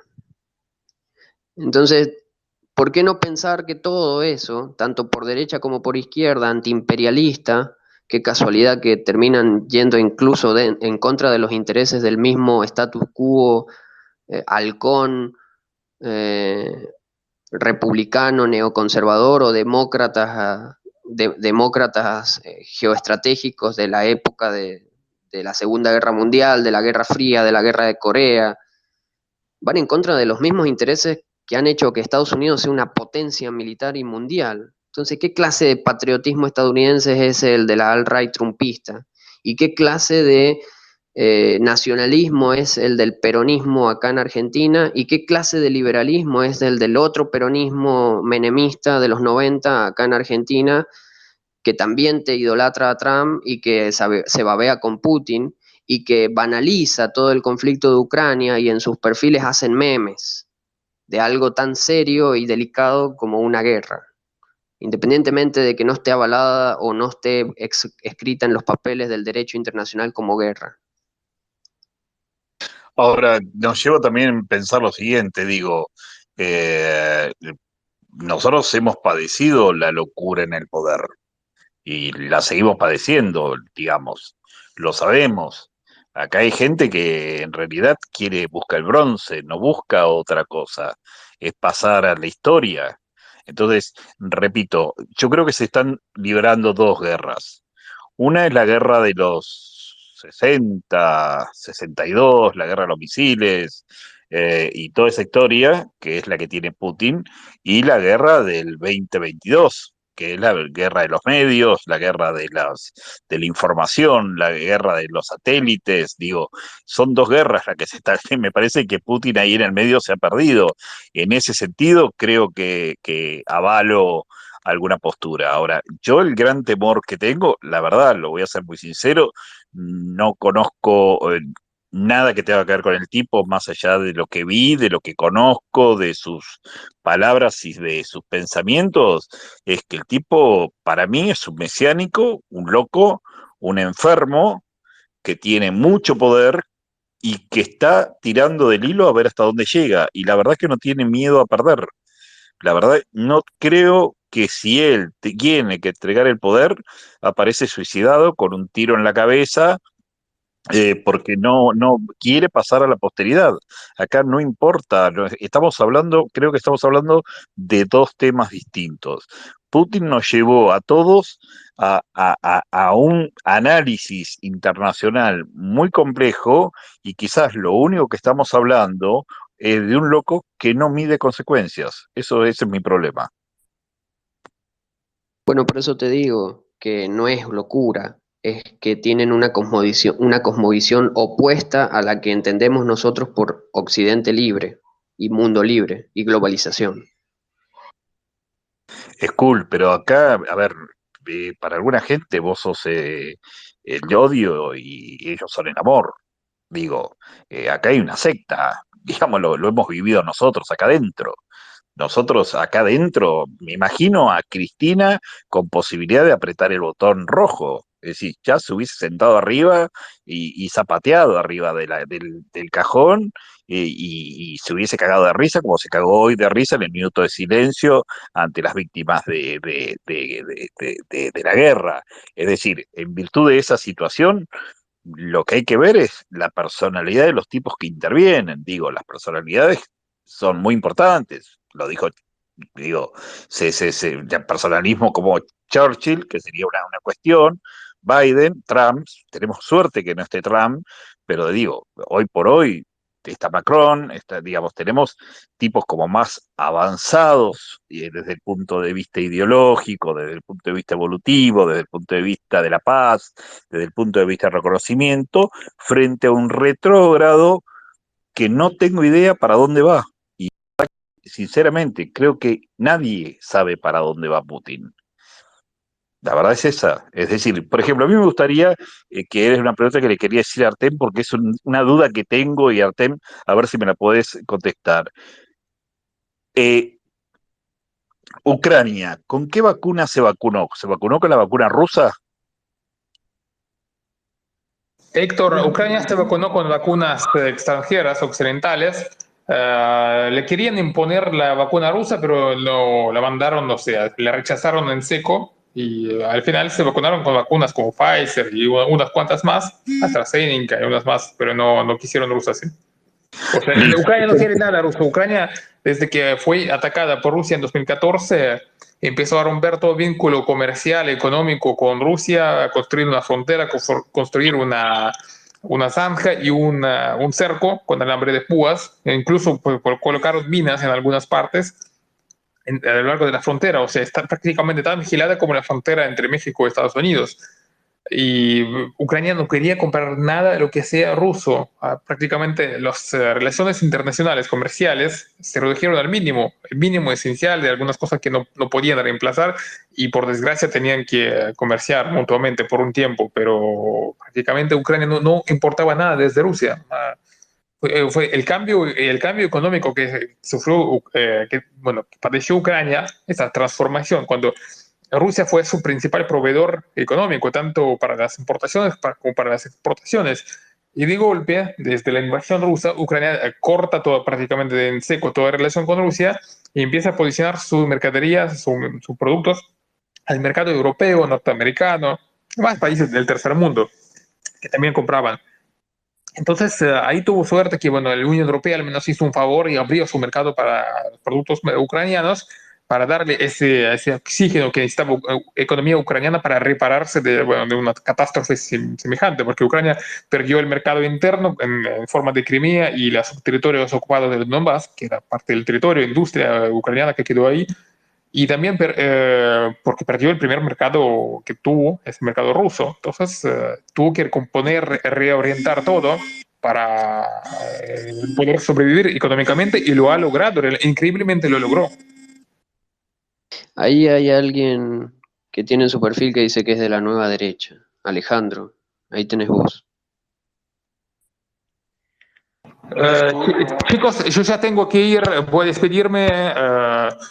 Después de mañana seguimos con otro space a la misma hora, más o menos a las 10, 11 de la noche hacemos otro para seguir de cerca todos los acontecimientos en cuento a la guerra en Ucrania, bueno, esa invasión, como dice Héctor, cómo se resuelve la situación, cómo va a reaccionar mañana el Occidente, con, espero, más sanciones duras de parte de Estados Unidos, de Biden, que bueno, fue muy enérgico. Y bueno, vamos a ver también cómo estará el frente, las batallas principales que se están desarrollando. Así que bueno, estaré con ustedes mañana. Y bueno, les deseo buenas noches a todos, que descansen. Buenas noches, muchachos. Bueno, Gracias será por para la participar. próxima, Gracias. Alejandro. Un gusto, Hasta el Héctor. próximo. Saludos. Muchas Un gracias. gustazo, Héctor. Buenas noches. Chau, chau.